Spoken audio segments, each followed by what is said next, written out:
Welcome to Cyberview.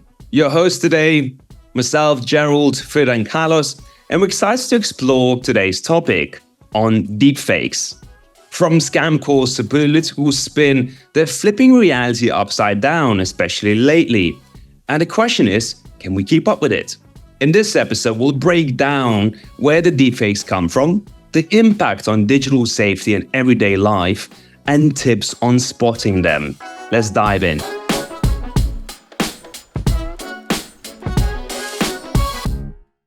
So Carlos, actually, I do have a question for you around deepfakes. Obviously, like we talked in the introduction, deepfakes are being thrown around the word just everywhere. We saw, obviously, in political spin, and it's going to be a huge topic, especially this year, right? But let's just understand, what are deepfakes, where they come from, and I think it'll be good to understand for everyone listening in. Well, first of all, deepfakes is practically any type of media that is created by a deep learning algorithm. In layman terms, practically it means that a machine or a computer is trained in order to create something similar to what we see in reality. If we want to go very deep into that, it's a little bit more complicated because we need to start talking about neural networks and convolutional networks and generative artificial intelligence. But if we want to make it a little bit more easy to understand, we could say, for example, that we have a group of kids, let's say, and you have yourself as a teacher. You're going to teach them to how to draw a person. They're going to get as good as you as the teacher.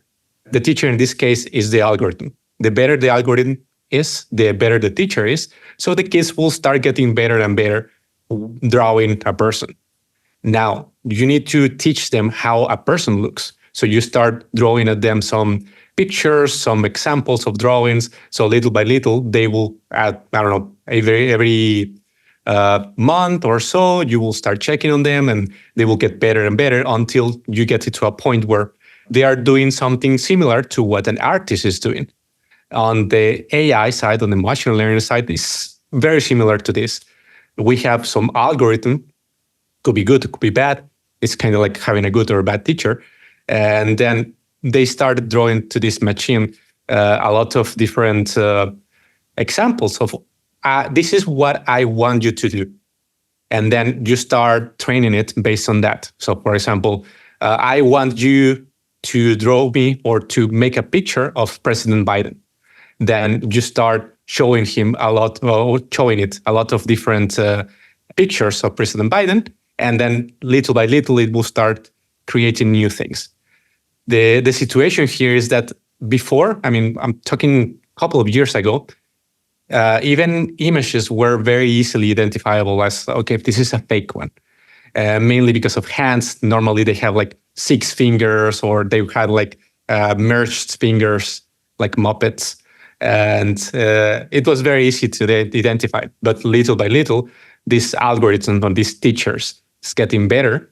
So the machines are getting more and more convincing. This is a little bit complicated to be able to determine if it's a real fake or not, because the end goal of artificial intelligence by itself is to mimic the real life, to mimic humans. So the more we invest on it, the harder it is going to be able to determine what is what. So that's quite scary.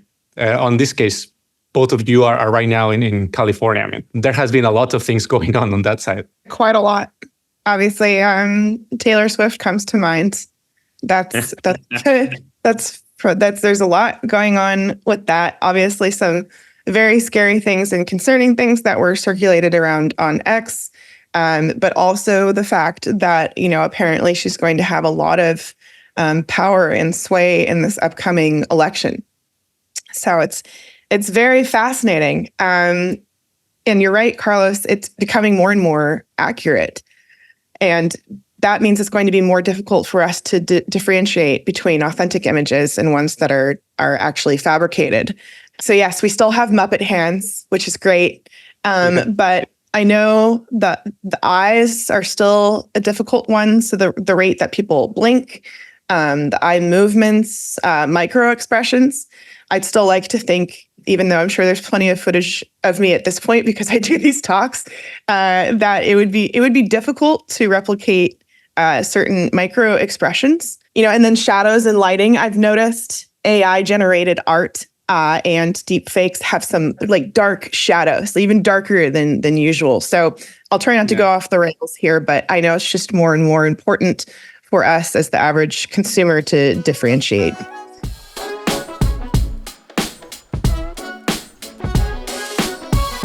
How are those deepfakes created? That's the big question, right?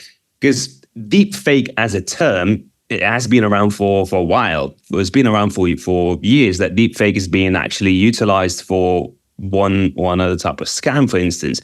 However, the advancement in AI technology, and we even see with GPT tools, for instance, that obviously speeds the process up in terms of development, how realistic deepfakes are, whether there's going to be audio, and we're obviously going to talk about a video, but it's interesting to find out, probably for myself and the audience, how does it all originate? How does one go about to creating a deepfake?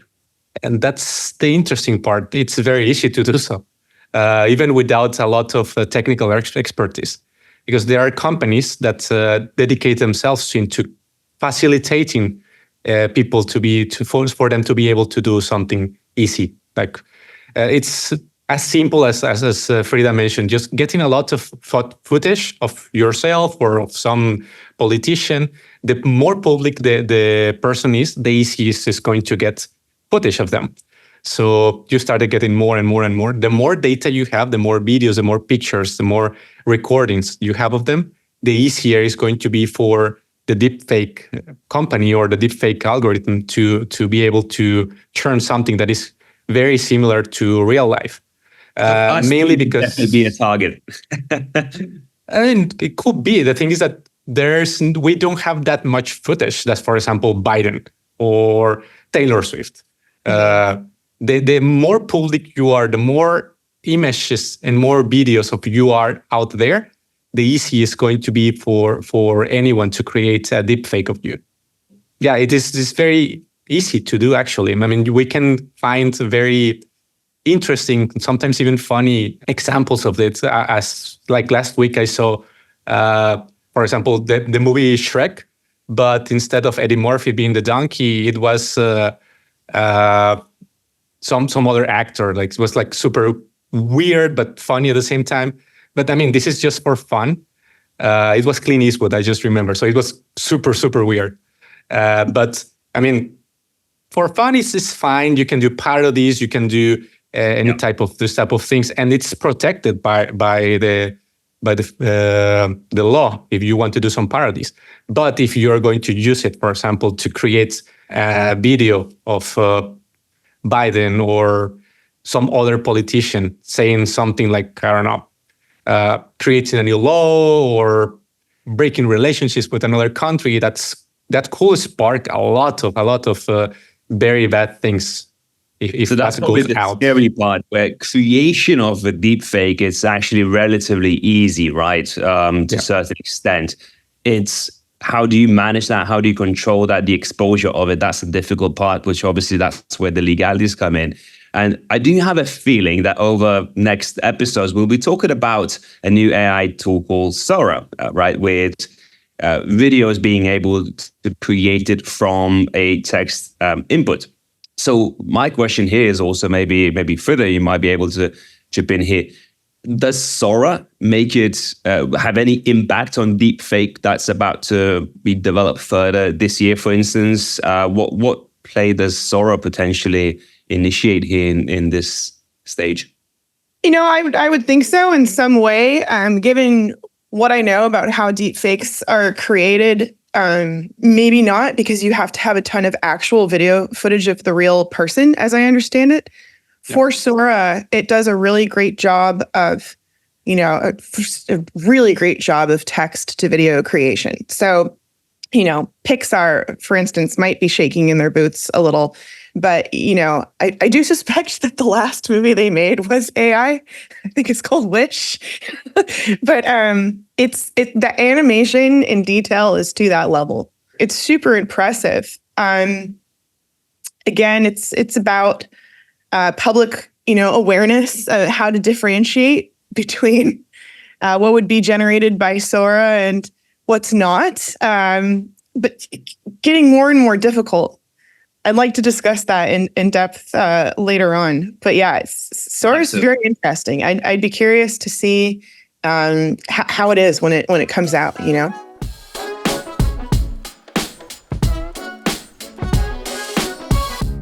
I think the big, obviously, elephant in the room, especially this year that we probably see a lot more, is that deepfake has a huge impact on cybersecurity. And it'll be good to quickly discuss as well what type of impact it could have on cybersecurity. And obviously it faces a lot of potential dangers and risks, and you name it. And it could range from identity to identity theft to fraud, as we obviously saw in some real life examples, as well as Frida, for instance. We could easily mention, obviously, Taylor Swift, right? Trying to play political games, for instance, with deepfakes, right? Increasing phishing attacks, stuff like that. So what other cybersecurity impacts we could be seeing a lot more taking place this year? So moving into deepfakes, that could obviously play a huge part in some sort of social engineering attacks on companies, right? I'm so curious about this because I know there's intrusion detection tools, or, there's investigative security tools, right? And we use these all the time for malware investigations and ransomware and other threats. For this, in the research I've done, it doesn't look, obviously there wouldn't be a lot out there yet. And also, another interesting topic that I kind of discussed with Carlos on the side was the fact that currently AI is kind of fighting AI or detecting AI, right? And there's going to come a time where that's not going to work so well. So in the tools that I've seen, I'm really curious. I don't know, maybe Carlos, you know how I saw blockchain has some kind of solution for this, and I would be really curious how that would work. And when I say solution, I mean that is a very loose term. Yeah, we can have some kind of like safeguards, but not fully solutions. The problem here is that, as I mentioned before, it's the main goal of the AI is to mimic what the humans do. So the more it advances, the main goal of the researchers is to make sure that it actually goes into a point where it's undistinguishable between what I'm writing or what ChatGPT is writing, or my video that I'm doing right now and some Sora deepfake. That's the main goal of AI, and it has always been since the 60s when AI started being like a catalog as is. So that's actually one of the main problems that we have, that if it continues to grow as it is growing, it's going to get to that point very fast, probably in the next couple of years. So as much as we can put some, for example, watermarks to be able to detect this type of things, it's as simple as, for example, as hiring a specialist on this and creating your own machine learning algorithm, and the one that you're going to be creating is not going to have the watermark. End of story. Exactly. I think Carlos, Right. just to jump in here as well, I think that's the valid point you're raising here as well, where we're talking about deepfakes being created by legitimate products, right? Where automatically watermarks could be applied, or any other type of security measures on that tool to make sure that certain explicit content wouldn't be able to be created when it comes to videos, for instance, and so on. But then you have fraudsters utilizing the tools themselves or creating the tools themselves, where obviously there isn't going to be any legal boundaries on how those tools can be utilized. And we even saw a real life example, a case back in 2021. So that was obviously 2-3 years ago, right? Where fraudsters cloned a company's director's voice and convinced an employee of the company to transfer $35 million US. And that was 2-3 years ago. So the capabilities of deepfake now and what is going to be able to do tomorrow or next year, for instance, is even beyond that. There was a recently case as well where a financial worker in multinational firm was actually tricked into paying out $25 million US. And what was interesting to me in that particular case, that fraudsters actually use the deepfake technology doing a video call. And they use deepfake technology, not just the voice and not just one person, but there were multiple people on that. The whole conference. Yeah, the whole conference, right, in a Zoom meeting. So to me, that's mind-boggling, right? Maybe we don't really understand the impact of it, that it's a lot easier than we think it is, and to the scale that we couldn't even assume. Because in that particular case, the person who got defrauded, it was outlined that at first he was quite cautious because obviously an email came in inviting him to join a meeting from a CEO of the company, right? So he was cautious, but then as soon as he jumped onto the meeting, he saw faces that he recognized, and obviously then he fell for it. What can we do about it? That's the scary part, because it seems like it's just going to get worse and worse, especially as now we're entering politics, right? Political stage here in the US and a lot of countries globally. Yeah, I really wanted to talk about that. Obviously, I'm really excited to jump in here because, I was just going to bring that up. So, yes, obviously, I work in IT 9 years ago when I started out, and for a long time, phishing and social engineering has been the huge issue. That's not going to change; it will continue. But with phishing, so I was at a company where the controller of the financial controller did get phished by what he thought was the CFO. Unfortunately, if you just click the caret and see like where the email is from, it was clearly, the domain was, I don't even remember what it was, but it was not their domain. So yeah, same thing. He ended up, only wiring over 25,000, but it was on Memorial Day weekend and it was on the holiday. The FBI was involved. It's a very long process of investigation. It sucks. He ended up getting fired. He was there for like 20 years. Good guy. It just, that's a difficult thing to prevent. So with this, this person who actually joined a conference call where he saw his employees, and it's hard to tell, right? Like our quality is only so good. I think the thing to watch out for, and the similarities I'm seeing between these cases, even though they were done very differently, is there's this sense of urgency, right? That the scammers will have on the other end. And like, you might think, okay, my boss is asking me to do this, or the CFO of the company, or the CEO, right? And I want to be a good employee, right? Like, and I'm going to adhere, make sure they get it as soon as possible. But the reality of a CFO, maybe a CEO, but still not to the extent of putting that much pressure on you immediately, right? To send over this amount of money now. And almost this like negative, like I've seen people who scam the scammers, and it's really funny because the scammers, they start getting really angry and like just think you're the dumbest person ever, and they'll make you feel that way. And that's why I think elderly people are particularly susceptible. I worry about, them, because it's preying on human emotion and human fear, right? They know how to manipulate that. And so that's something, and this hasn't changed, right? This is nothing new, but it's something to be aware of with social engineering, especially in our world where things are very urgent and you need to do it now. And we have technology and, reply to this email and go to this meeting and blah, blah, blah. It's still very important, ever more important to slow down and try and be as authentic as possible, right?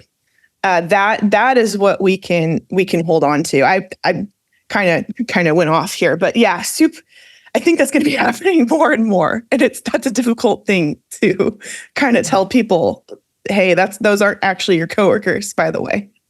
Yeah, and you touch a very important thing here. And talking about non-business side of things. Yeah, if you talk about vulnerable people, like older people that are easy to trick and this type of things, we don't have any controls on that. And a business, for example, no matter if the CTO, the CFO, the CEO comes over, you can implement controls on that. Yeah, transfer this amount of money. Okay, great. Let me put it on the system. Then you will get an email, you approve it, and it's done. Yeah. And if no, do it now. Well, that's the mechanism that you gave me. So sorry, man, but I need to follow your rules. being devil's advocate here, it could be harder for smaller companies, smaller structured companies, right? That flatter companies, because if you're working indirectly, even you could be mid-level employee, but you work directly with C-level executives, and perhaps sometimes they could be more aggressive, more demanding on regular basis anyways, and you get an email as such and demanding to do something quickly, it might fall into a natural rhythm of the way you work and the way you communicate. And obviously that will come harder, because I would only assume that these type of deepfake generated attacks with bad players in the market, obviously the success rate is not going to be huge, but all they need is that 1 out of 1,000 cases that will work. And probably those are the type of cases we read about.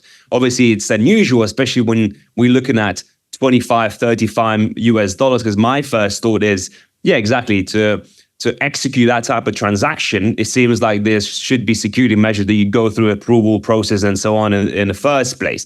So perhaps smaller transactions, as Frida, you mentioned an example as well, where there could be $20,000, $30,000, then that could be more frequent.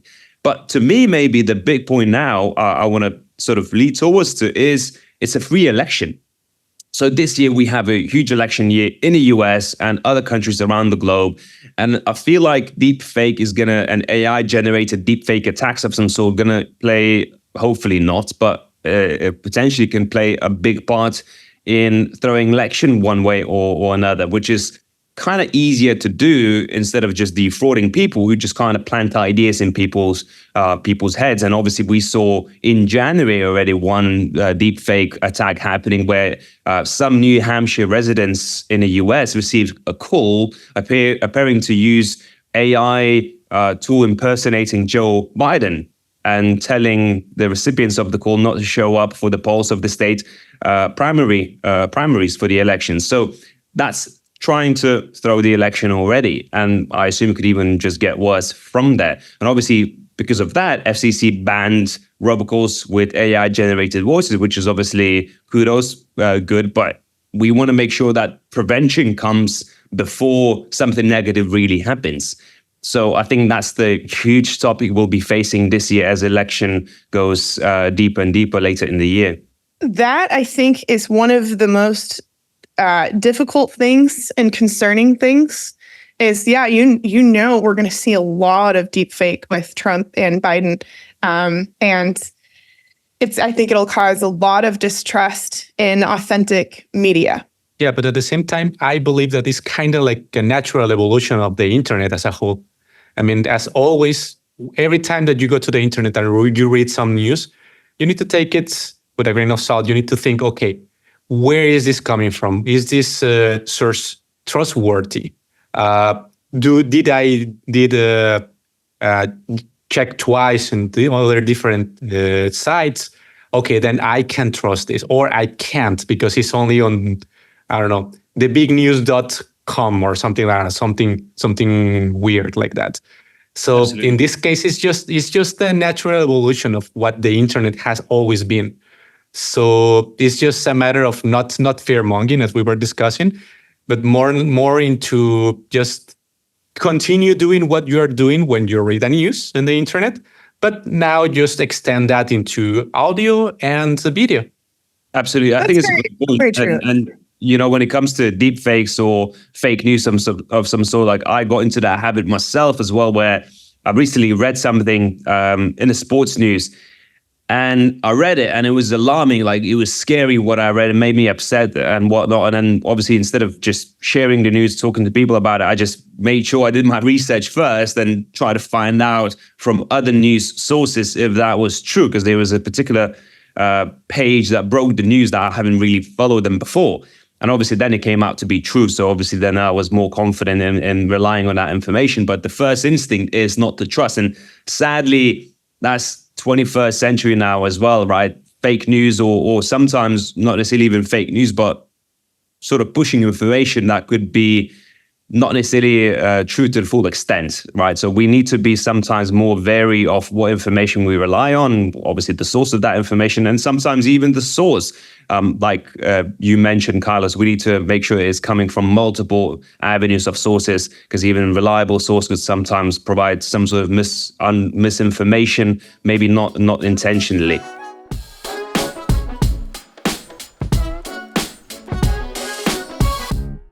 I think it's great to discuss what actions can be taken and how can we spot deepfakes. Sometimes it's harder, sometimes it's easier. We probably will keep on seeing it more and more of deepfakes and AI-generated deepfake attacks in videos and so on as we progress later in the year. But we saw actions being taken already by security firms or even providers like TikTok, YouTube, Meta, right? The ones that actually spread the news, or even X. But those type of websites, it becomes very difficult for them to manage because of pure influx of that information coming in. What else can we do? How can we notice it? How to spot it? And what actions can be taken? Well, for now, I think we need to look into, first of all, facial expressions. The eyes is also something that is very easy and identifiable. That is something wrong there. Hands as well, unnatural movements, desync voice with the mouth movements as well. Sometimes also, for example, if the tone is too flat, then it could be an indication that it's a deep fake. Or if there's some weird pauses here and there, then it could also be an indication that there's something going on that is not exactly truthful there. But little by little, all of those things are going to go away. So I will add on top of that, just verify where you are watching that video, where you are hearing this, and just to go to one side, to another side, to be able to verify that it's actually true what you're watching. Thanks for tuning in from Carlos, Frida, and myself, and we hope to see you on our next episode.